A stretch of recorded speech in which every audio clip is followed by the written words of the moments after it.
Hola, sea bienvenido al programa La Medida. Un gusto acompañarles y poder analizar estos temas tan destacados junto a Julio Talamonti. Qué gusto saludarte, Julio. Buenas noches. Igualmente, Sandy, muy buenas noches. Es un gusto para mí también poder saludarte y estar acá listos para el análisis de los temas, pero también nos da un inmenso gusto y placer que usted esté, por supuesto, en sintonía. Así es. Vamos a dar inicio entonces a estos temas. Vamos a comenzar con la Corte de Constitucionalidad, porque se le ha solicitado una consulta sobre el tema de citaciones a funcionarios públicos. Muy bien, pues vamos entonces a ese contexto.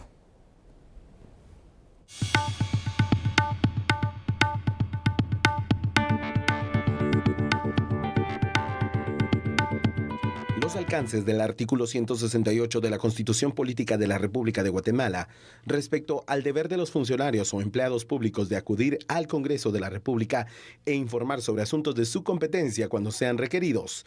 Los alcances, limitaciones y consideraciones del artículo 161, literal B, que habla sobre el deber constitucional y prerrogativo de los diputados en cuanto a la irresponsabilidad por sus opiniones, fueron parte de las opiniones consultivas realizadas por el organismo ejecutivo a la Corte de Constitucionalidad, la cual emitió su respuesta este jueves. Por objeto, yo le diría que tres ejes. Uno, son los procedimientos de citación a funcionarios públicos a las comisiones del Congreso de la República. Otro, el objeto de la citación, si se enmarca entre las funciones de la comisión. Y el otro es el derecho de los funcionarios públicos de abstenerse de contestar preguntas o cuestionamientos que no tienen que ver con el ejercicio de su cargo. La Corte en este caso le está diciendo que las citaciones deben ser motivadas, como lo señala la propia Constitución Política de la República, es decir, decirle para qué lo están citando. La otra es que la citación de las comisiones debe estar íntimamente ligada a las funciones propias de esa comisión, y la tercera es que el funcionario debe de responder, debe de acudir y debe de puede abstenerse si las preguntas no son ni el objeto de la situación o que no tengan que ver con la comisión que lo citó. Otra de las consultas que fueron enviadas al tribunal requería la interpretación legal de los alcances del artículo 166 de la Ley Suprema, que se refiere a la interpelación de ministros de Estado. Y finalmente la interpelación, que es la que también se regula el objeto de la citación, la notificación previa para ligarlo a ese procedimiento, y si en caso no hubieran quórum establecido, poderse retirar después de establecerse a través de un procedimiento leal que compareció y que no hubo un quórum para poder seguir atendiendo el ejercicio de sus funciones. Los requerimientos fueron enviados el pasado 9 de noviembre de 2021, con lo que se busca agilizar la fiscalización del organismo legislativo sin interrumpir las obligaciones constitucionales de los ministros y funcionarios de Estado.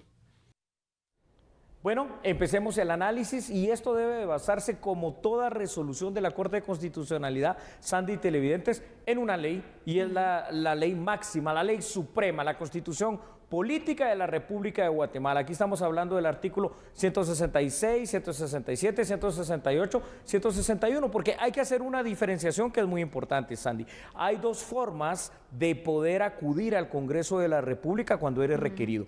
Una de ellas es para cualquier funcionario o empleado público a través de las denominadas citaciones, que pueden hacer obviamente las bancadas, que pueden hacer las distintas comisiones, y que se puede hacer en general para tratar y conocer temas, por supuesto que sean de su competencia, ¿no? Me refiero del funcionario, no va a venir a responder cosas que no son parte de esas atribuciones. Pero lo otro, y esto es muy importante, ¿verdad? Y vamos a profundizar hoy en ello, es la interpretación lógica, que es la interpretación de la Constitución misma que da la CC el día de hoy, las interpelaciones, donde los ministros de Estado son requeridos para esa función de dar cuentas de lo que están haciendo en su ministerio que tienen a cargo. Pero ¿cómo es que debe darse esta situación? Porque al final de cuentas las interpelaciones se han vuelto un tema político distractivo, que lo único que hacen es pérdida de tiempo para los funcionarios, en este caso ministros, que deberían de estar trabajando. Y esa fue una de las razones por las cuales se hace esta consulta a la Corte de Constitucionalidad. Pero Julio, ¿realmente qué tanto valor o qué tanto peso puede tener una resolución de la CC sobre estos temas? Cuando, recordemos, ya está establecido en la Constitución cómo debe hacerse las citaciones, es decir, ellos deberían de acatarse, pero sabemos que también se le busca la forma a interpretar una ley, ¿no? ¿Qué tanto peso tiene esta resolución? A ver, Sandy, la pregunta que haces, que es muy lógica, debería tener una respuesta bastante simple, ¿verdad? Debería ser que el peso es real, es inmenso y es, al final de cuentas, un peso legal en función que lo único que hizo la CC es resolver de conformidad a lo que reza la Constitución. Y para eso, fíjate, vamos a empezar a ver un poco los datos sobre lo que dice la CC, pero por sobre todo lo que dice nuestra Constitución, y ahí están los primeros. Vamos a ver, fíjate, Sandy, esto es muy interesante, ¿no? Porque el Congreso de la República tiene la potestad de citar a sus distintas comisiones, a cualquier funcionario público. Eso nos tiene que quedar claro. Ojo, cuando hablamos de funcionario público, también hablamos de empleados, todo aquel que trabaje para el Estado. Ya sea empleado o funcionario público, debe acudir. Aquí no es que si quiero o no quiero, tiene que. Y además debe responder las preguntas que se le formulen. Eso sí, y aquí ya vamos a tenor constitucional, siempre y cuando sean del ámbito de su competencia. Y siempre y cuando haya un quórum también para ello, si no se puede retirar, y esta interpretación sí es un poquito distinta. Ahora, según el artículo 168 de nuestra Constitución, los ministros de Estado están obligados a, ojo lo que estoy diciendo, esto es textual, obligados a asistir al Congreso para discutir asuntos de su competencia. En el caso de las interpelaciones a ministros, el Congreso es ahora el obligado también a enviarle las preguntas básicas con 48 horas de anticipación. Y esto no porque lo diga la Corte de Constitucionalidad, lo dice la Constitución. ¿A qué se refiere con las preguntas básicas? Hay una serie de preguntas, 12, 14, que se le mandan para saber cuál va a ser el ámbito de la interpelación, que el ministro pueda prepararse llevando la documentación del caso.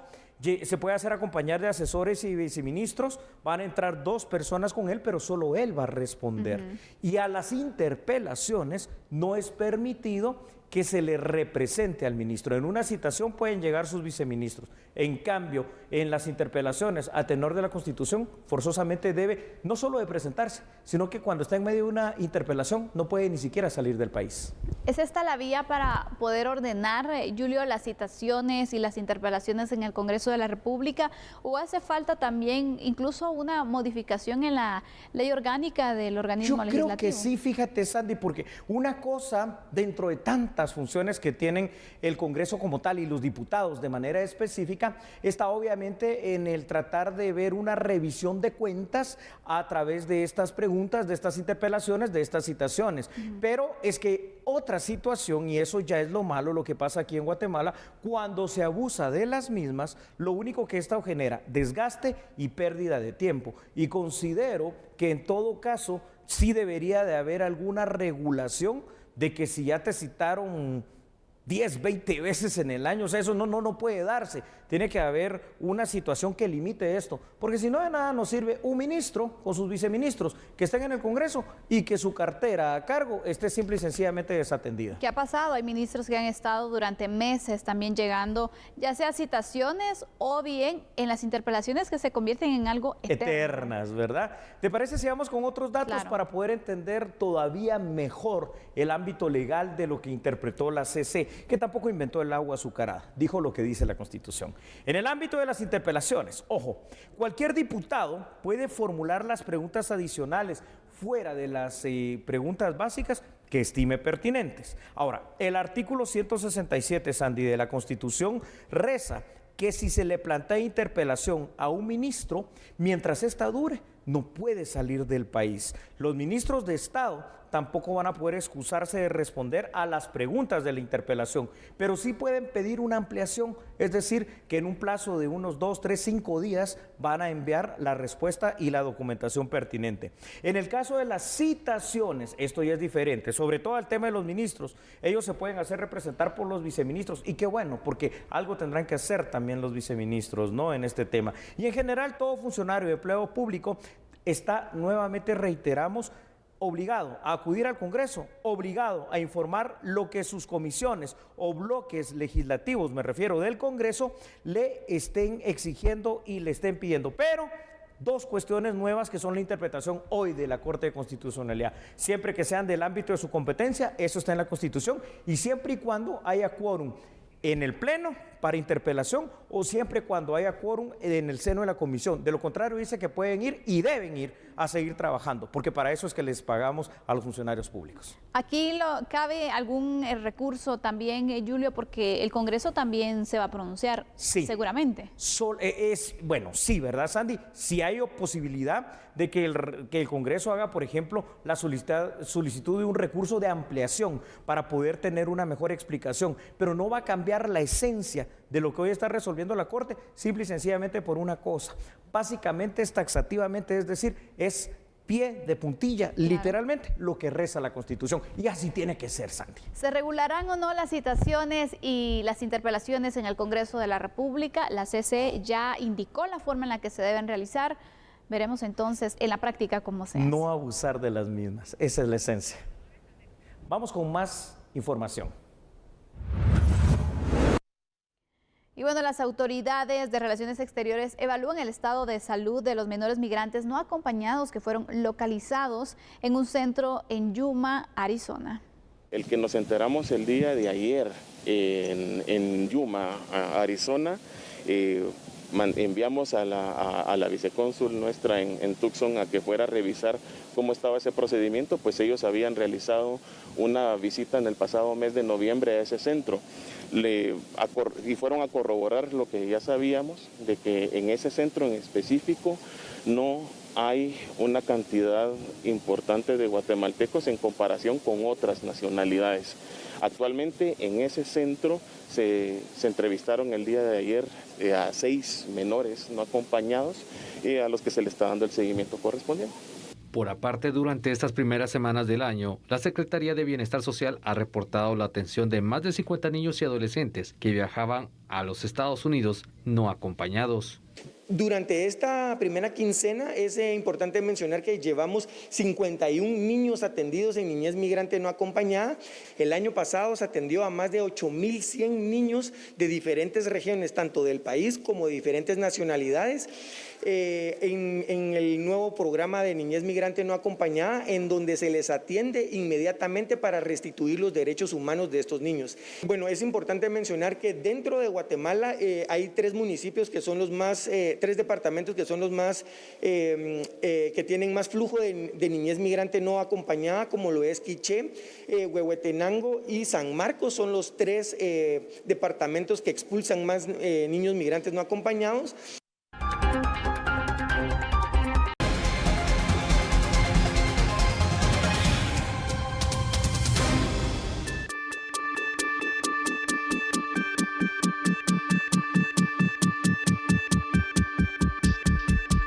El Acuerdo 1-2022 establece la integración e instalación de la Comisión de Postulación para la elección de Fiscal General y Jefe del Ministerio Público. Esto para el periodo 2022-2026. La ley establece que el acuerdo para integrar dicha sala de trabajo debe aprobarse 4 meses antes de que finalice el periodo actual del titular del ente investigador. La comisión de postulación debe integrarse por los decanos de las facultades de Derecho de las universidades del país, el presidente del Colegio de Abogados y Notarios de Guatemala, el titular del Tribunal de Honor de dicha instancia y el presidente de la Corte Suprema de Justicia, quien presidirá esta sala de trabajo. Se tiene previsto que la próxima semana sean juramentados los integrantes de la comisión de postulación. Los profesionales deberán entregar la nómina de 6 aspirantes al presidente de la República, tras realizar un proceso de selección por medio de la aplicación de la tabla de gradación y otros mecanismos. Bueno, corre y va de nuevo con otra convocatoria, televidentes y Sandy, de comisión de postulación. En este caso, tal y como está la ley de comisiones de postulación, es nada más y nada menos que para poder depurar de todos los aspirantes una lista de 6 integrantes de la misma, que van a ser uno de ellos el próximo fiscal general de la República para el periodo 2022-2026. Quien elige este listado se le entrega directamente al presidente de la República, quien es, al final de cuentas, quien hace el nombramiento. Entonces, vamos a analizar, si te parece, hoy en esta noche, cómo es el deber ser de esta comisión de postulación específica. Exactamente, sabemos que tienen una misión muy grande, Julio, porque correcto, el cargo de fiscal general y jefe del Ministerio Público requiere de una persona que pueda entonces continuar con esos proyectos, y es un órgano tan importante, es un ente tan importante, porque hablamos de la investigación criminal que se puede realizar en el país y que de esto también dependen muchas situaciones, evitar la impunidad, en este caso también darle seguimiento a estructuras delictivas que van creciendo, el fenómeno criminal también cómo se va extendiendo, Julio. Por eso es la relevancia de esta elección y de hacer una buena elección. De hacer una buena elección, sobre todo. Una de las primeras cosas que quiero explicar antes de ir directamente a los datos es por qué en este cargo específico parecieran ser dos cargos. De hecho, sí, ¿no? Fiscal general, porque primero esa es la parte legal, la parte, digamos, de la ley, la persecución penal, y jefe del Ministerio Público, la parte administrativa, porque el Ministerio Público es una institución tan grande que hoy por hoy está en los 340 municipios. Si me lo permites, vamos entonces a tenor de la ley a ver los primeros datos que tenemos preparados para este tema. Y es que, Sandy, una vez más se convoca a la comisión de postulación respectiva para poder elegir al nuevo fiscal general de la República. Ojo, digo nuevo, aunque puede haber reelección porque no hay prohibición. Según el artículo 251 de la Constitución, el Ministerio Público, como tú lo estabas explicando bien, es una institución auxiliar de la Administración de Justicia y a su vez es autónoma. Bueno, esto es interesante. Uno de los fines principales del Ministerio Público es velar por el estricto cumplimiento de las leyes del país. El fiscal general de la República tendrá la calidad de abogado y notario colegiado y debe de tener las mismas calidades, características y prerrogativas que los magistrados de la Corte Suprema de Justicia. El periodo para el cual es electo es un periodo de 4 años y sobre él recae la carga de llevar precisamente como auxiliar de justicia del Ministerio Público la persecución penal, la persecución. Julio, a mí hay algo que me preocupa y es, imagínate, estamos empezando este proceso, así es, pero como hay varios procesos que están pendientes, que no se logra una claridad, que este sea otro de los que también sufra algún tipo de retraso, algún tipo de impedimentos. ¿Tú crees que cabe la amenaza en este proceso también? El temor que estás manifestando es un temor real, tangible, porque si no, veamos lo que ha pasado con la Corte Suprema de Justicia, con la Corte de Constitucionalidad y en algunos casos que no se ha resuelto todavía la integración completa de la misma CC, ¿verdad? Y bueno, y las salas de apelaciones, por supuesto, allá en el organismo judicial. Sin embargo, te digo algo, no creo que en este caso vaya a pasar, y tú me preguntarás por qué me atrevo a decir algo así. Porque estoy viendo con el tema anterior que las resoluciones que está emitiendo la actual CC sí demuestran ser resoluciones jurídicas y no políticas. Y si sigue en esa línea, por mucho que haya alguien, porque siempre va a haber alguien, algún grupo de poder, de presión, personas, ONGs, que no estén de acuerdo con el nombramiento que se haga, que ni siquiera sabemos cuál es el que va a ser, pero siempre va a haber alguien que no estará de acuerdo, que puedan interponer algún recurso de amparo. Yo creo, si el trabajo de la comisión de postulación es claro, y así debe ser, es público, y así debe ser, y está pegado a lo que dice la Constitución, pues no habría ningún impedimento para que pueda asumir. Y yo confío que la CC respalde el cumplimiento de la Constitución. Y que sería lo más sano, Julio, porque realmente no podemos estar entonces en ese limbo y con la incertidumbre de lo que puede pasar, porque la verdad es que es una elección importante también para el país, así como las Cortes es importante que se resuelva, pero este tema no se puede estancar. El Ministerio Público, que ha ido pues con un avance también, lograron la cobertura total. Así es. En cuanto a las sedes que tienen también, entonces es importante que siga avanzando, y aparte que hay muchos procesos que están ahí, que necesitan entonces una guía, que al final va a ser el fiscal general y jefe del Ministerio Público que lo vaya siguiendo.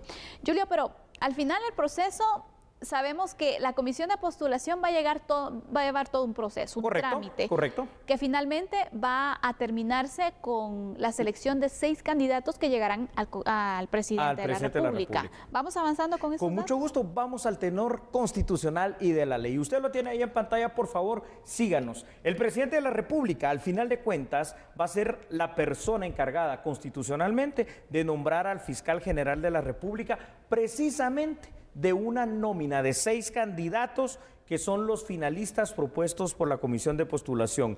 Quienes no sean electos, es decir, los otros 5, van a formar automáticamente el Consejo del Ministerio Público. La comisión de postulación se integra por el presidente de la Corte Suprema de Justicia, que por cierto es quien la preside, los decanos de las facultades de Derecho de las universidades del país, el presidente del Colegio de Abogados y Notarios y también el presidente del Tribunal de Honor del Colegio de Abogados y Notarios de Guatemala. Para la elección de candidatos se requiere el voto de al menos las 2/3 partes de los miembros de la comisión de postulación, es decir, para estar dentro de la nómina de 6. No se acepta ninguna representación para la integración y para la votación dentro del seno de la comisión de postulación. Si bien es cierto, aquí lo hemos dicho muchas veces, que quizás, y sin el quizás, el sistema de comisión de postulación no sea el mejor para la elección de funcionarios. En este caso creo que se tiene que dar un seguimiento público, un seguimiento muy bueno, un seguimiento amplio, y debe haber mucha claridad para que simple y sencillamente, le guste o no le guste a quien sea, se cumpla con lo que dice la Constitución.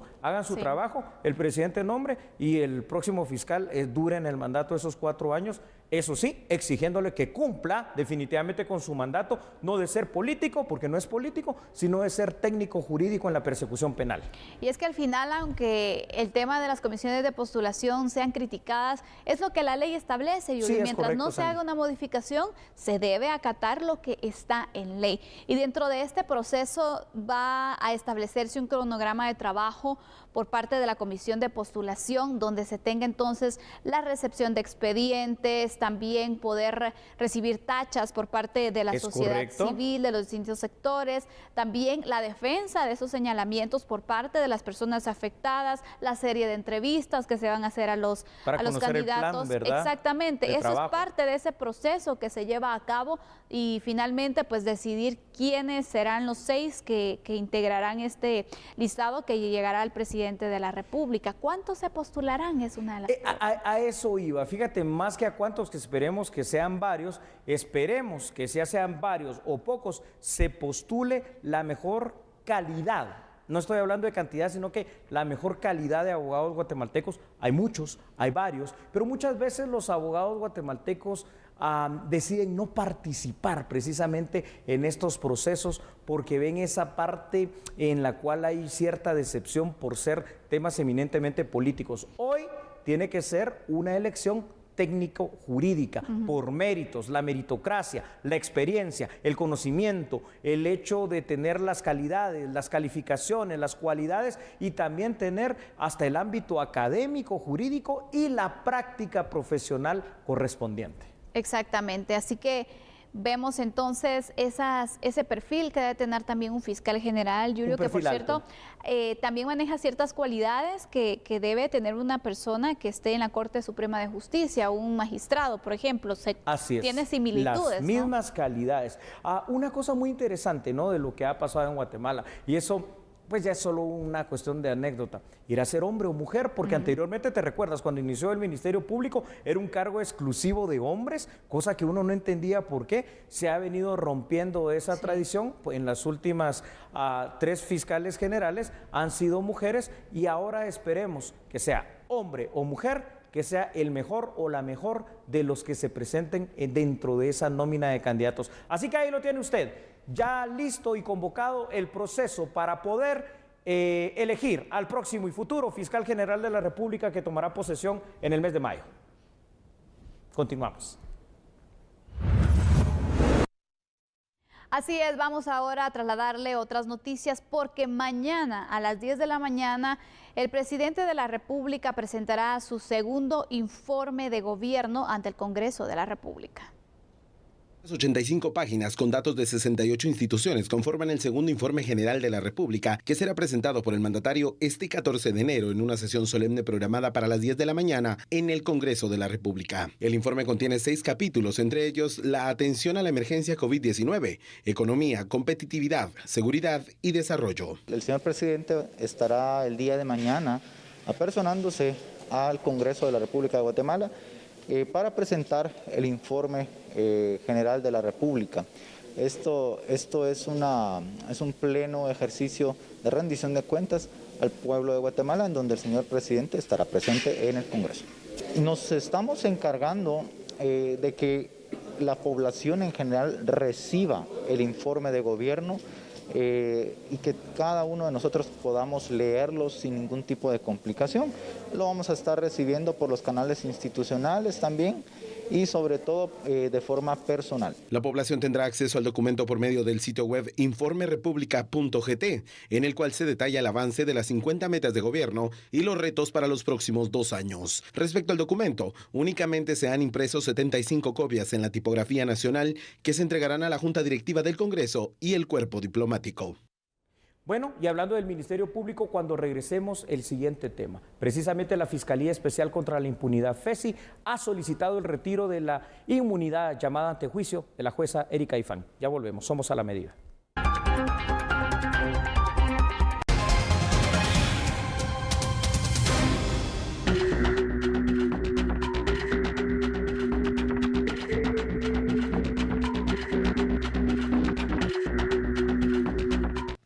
En un comunicado de prensa, este 13 de enero, el Ministerio Público informó que a través de la Fiscalía Especial contra la Impunidad se presentó solicitud de retiro ante juicio en contra de la titular del Juzgado Mayor Riesgo D, Erika Lorena Ifán, por la posible comisión de los delitos de abuso de autoridad e incumplimiento de deberes. Al criterio de la FESI, la juzgadora cometió los delitos antes mencionados en el proceso Comisiones Paralelas 2020.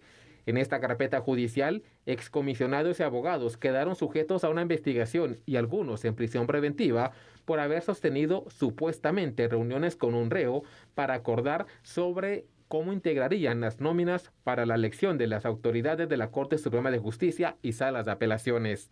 En el comunicado, el ente investigador detalló que la solicitud de retiro ante juicio se presentó en virtud que existen indicios con los cuales se puede establecer que la jueza Ifán posiblemente ha usado de su cargo y ha incumplido con sus deberes, en perjuicio de la Administración de Justicia al arrogarse la competencia sobre los hechos de la investigación del caso Comisiones Paralelas 2020. Toda vez que la Cámara Penal de la Corte Suprema de Justicia determinó que no existe una solicitud de competencia ampliada para que el expediente se conozca en el Juzgado de Mayor Riesgo D. Los magistrados del Palacio de Justicia en su momento analizarán la petición de retiro de inmunidad y resolverán si nombran o no a un juez pesquisidor para realizar las diligencias de antejuicio presentado por la Fiscalía Especial.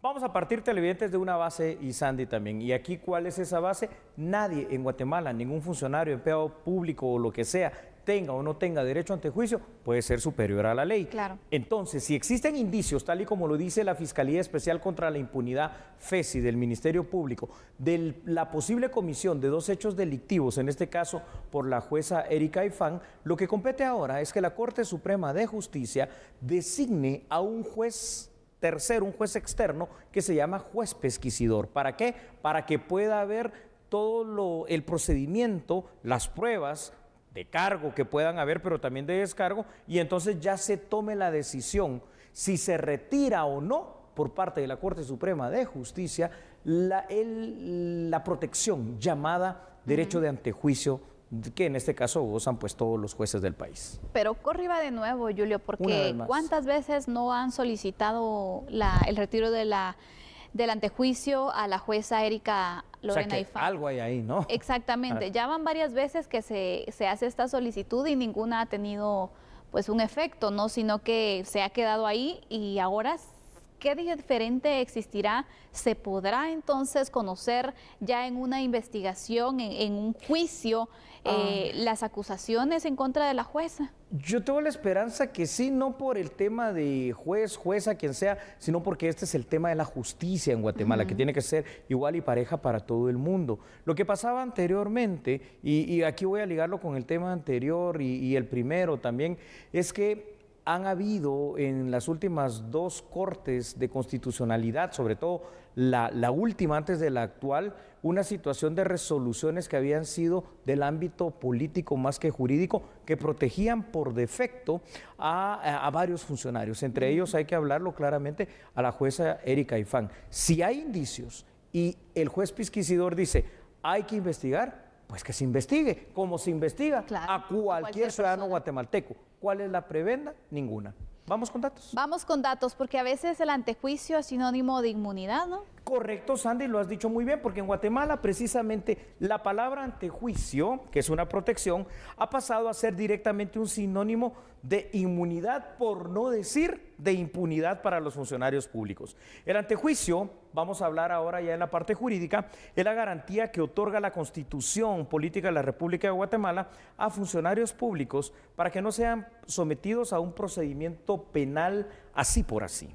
El derecho de antejuicio se puede levantar si existe una declaratoria justificada por parte de la autoridad competente. Teóricamente, lo que hace el antejuicio o lo que pretende es que no se levanten casos espurios o casos políticos de manera infundada, y la protección debe ir encaminada al cargo, es decir, al cargo de magistrado, al cargo de juez, al cargo de alcalde, no a la persona. Y aquí lamentablemente se estaba resolviendo anteriormente, habrá que ver qué es lo que pasa ahora, en función de la persona y no del cargo. Y quiero recalcar una situación.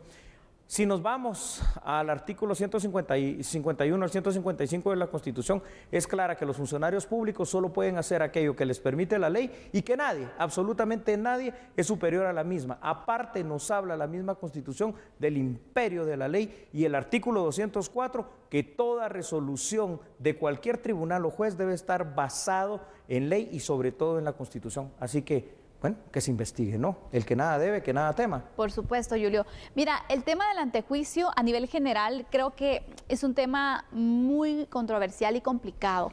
¿Por qué te lo digo? Porque, por ejemplo, con el sistema o la situación de retirar un antejuicio, tú tienes que hacer un procedimiento previo. Correcto. Se da a conocer entonces que se le retira o no el antejuicio a alguien, pero a la larga es como una alerta de decirle, bueno, usted puede escapar. Usted lleva ventaja versus un ciudadano común que de repente tiene la orden de captura. Entonces, en este punto, no sé, pero también es un tipo de garantía o de protección para el funcionario para que alguien no venga y lo denuncie solo por quitarlo del cargo. Pero también aquí vamos a una situación. Si la investigación fuera más a fundamentar el caso y luego presentar en una presunción de inocencia también esta misma acusación y no acusar a alguien y después investigar, hacer todo al revés, creo que al final funcionaría sin necesidad de tener un antejuicio. ¿O cómo lo analizas tú? ¿Tú crees que podría funcionar de esta forma? Yo creo que debe funcionar de la forma más simple que podemos explicar hoy en esta noche. ¿Está bien? Erika Ifán, como cualquier juez, magistrado y otros funcionarios, tienen derecho a antejuicio, pero eso no lo hace un ciudadano de clase A o diferente a cualquier guatemalteco. Si hay algo que debe investigarse, que entonces este juez pesquisidor lo diga. Si hay un indicio, por mínimo que sea, que se levante el derecho a antejuicio, y como pasaría con cualquier guatemalteco común, de conformidad a lo que dice la Constitución, que se proceda a la investigación. Si de la investigación ya se da cuenta de que se cometieron hechos ilícitos, bueno, pues que se presente ante la justicia los cargos correspondientes, porque es que el abuso de poder o de autoridad en el ejercicio del cargo es que también es un delito. Totalmente, pero yo sigo creyendo que le das ventaja versus a los otros ciudadanos de poder entonces actuar de otra manera, porque tienes el antejuicio, ¿no? Que es tu tiempo de estrategia, si lo quieres hacer, para ver qué puedes hacer entonces si procede o no, versus un ciudadano común no tiene ni siquiera ese tiempo para poder entonces pensar alguna estrategia, sino que viene directamente la acusación. Es una de las ventajas que tiene un funcionario. Estar de acuerdo o en desacuerdo, hay mucho abuso de él, pero mientras esté en la Constitución, claro, habrá que respetarlo. Tiene que respetarse. Así es. Vamos entonces, por favor, con los siguientes datos, porque ahí están en pantalla. Tenemos que ver lo siguiente, Sandy, y es que en el caso de Erika Ifán, la Fiscalía Especial contra la Impunidad solicitó que se le despoje de la inmunidad que otorga el derecho de antejuicio. ¿Por qué? Porque la solicitud de la FESI obedece a que el ente investigador, es decir, el Ministerio Público, la vincula directamente al caso denominado Caso Comisiones Paralelas 2020. ¿Qué significa eso? Según la FESI, la jueza Erika Ifán puede ser culpable de los delitos, y esto es grave, de abuso de autoridad e incumplimiento de deberes. Lo que compete ahora es que se siga con el procedimiento de la Constitución, que la Corte Suprema de Justicia de manera rápida evalúe esta denuncia del MP y decida cuál va a ser el juez, en este caso, contralor, que va a revisar esa situación, el juez pesquisidor, y en todo caso, si hay indicios reales, que se le levante la solicitud de antejuicio a la jueza y que se investigue, porque aquí no deben de haber ciudadanos de primera o de segunda categoría. Claro. Ya para ir concluyendo, Julio, ¿en el organismo judicial existe algún tipo de evaluación o revisión del actuar de los jueces? Porque, por ejemplo, esto se tuvo que también dar seguimiento, ¿no? Sí, esto en teoría debería de hacerse año con año durante los 5 años del nombramiento de los jueces, pero lamentablemente, y lo vimos, ¿no?, sobre todo en el caso de nombramientos de jueces y magistrados, que es algo que por el momento es una gran debilidad, una gran utopía, y que los jueces salen bien calificados, aunque no hayan hecho realmente, verdaderamente su trabajo como corresponde. Bueno, ahí lo dejamos. Cerramos así el análisis, vamos con otras noticias. Así es. Y le dábamos a conocer en uno de los análisis sobre la consulta y la resolución que dio a conocer la Corte de Constitucionalidad sobre la forma de citación a funcionarios públicos en el Congreso de la República, pues el presidente de este organismo de Estado se pronunció. Declarados por la Corte a solicitud del organismo ejecutivo. ¿Eso derivado de qué? Derivado del abuso de algunos, de los privilegios y de las funciones que nos otorga la ley. Lamentablemente, esas prerrogativas de las cuales disponemos los diputados, muchos han abusado. Tener aquí parqueados, tener aquí a 5 ministros, haciendo uno cola tras otro, esperando a ser interpelado, no es posible. Eso es una clara estrategia para debilitar a un gobierno, es una clara estrategia para entorpecer el avance y el trabajo de las carteras ministeriales.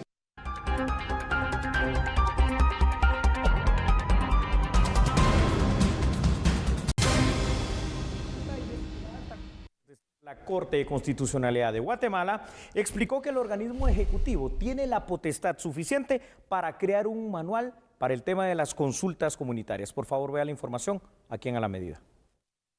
Por medio de una opinión consultiva, el presidente Alejandro Yamatei requirió que la Corte Constitucional de Guatemala detallara si es viable la implementación de un reglamento para llevar a cabo los procesos de consultas a pueblos indígenas, según el convenio 169 de la Organización Internacional del Trabajo, enviando un borrador de lo que podría ser el acuerdo gubernativo. El presidente pretendió que esta Corte le hiciera un análisis sobre un anteproyecto que él quiere emitir con su ejercicio reglamentario, conformidad con el artículo 183 de la Constitución, y la Corte le recuerda que él tiene la facultad no solo de emitir el reglamento, sino tiene iniciativa de ley si pretende ejercerla ante el Congreso de la República. Las resoluciones de la Corte respecto a esta y otras consultas será publicada en los próximos días en el Diario Oficial para dar por enteradas a las partes interesadas en los procesos. Micros, pequeños y medianos empresarios han solicitado ya el préstamo que se ha dado como parte del fondo aprobado por el Congreso de la República para apoyar a este sector. A finales del 2021, el Ministerio de Economía anunció que los micro, pequeños y medianos empresarios interesados en adquirir créditos para el rescate de sus MIPYMES pueden acercarse al Crédito Hipotecario Nacional para solicitarlo. El viceministro de Economía, Lizardo Bolaños, informó que ya han recibido solicitudes y en este momento se encuentran en la etapa de recepción y revisión de papelería. el Ministerio de Economía ha trabajado con el Crédito Hipotecario Nacional para poner a disposición de las MIPYMES este crédito. Entonces, pues ya ha empezado por parte de CHN a comunicar la información. Es importante que las MIPYMES pues acudan a las oficinas del Crédito Hipotecario Nacional y que pues llenen los requisitos y provean la información requerida para que el banco pues pueda proceder como un préstamo para poder otorgarlo. Ya tenemos varias solicitudes que se han ingresado. Ahorita pues el Crédito Hipotecario Nacional, como cualquier banco, pues está llevando a cabo el proceso de la revisión de los créditos y esperamos que pronto empezamos a generarles información sobre cómo se están ejecutando los préstamos. Ahorita la etapa pues ya es de recepción de las oportunidades. Por lo tanto, si todavía hay empresarios interesados en las mismas, pues pueden acudir a las oficinas del Crédito Hipotecario Nacional para poder llenar la papelería correspondiente. A través de la Ley de Emergencia Nacional por el COVID-19, se aprobó un fondo de 400 millones de quetzales para que las MIPYMES accedan a créditos con una tasa preferencial. Se estima que en Guatemala se contabilizan cerca de 535,000 MIPYMES registradas en la cartera de Economía. Como siempre, agradecemos su sintonía y mañana aquí le esperamos. Así es, que descanse. Mañana nos vemos. Feliz noche. Chao.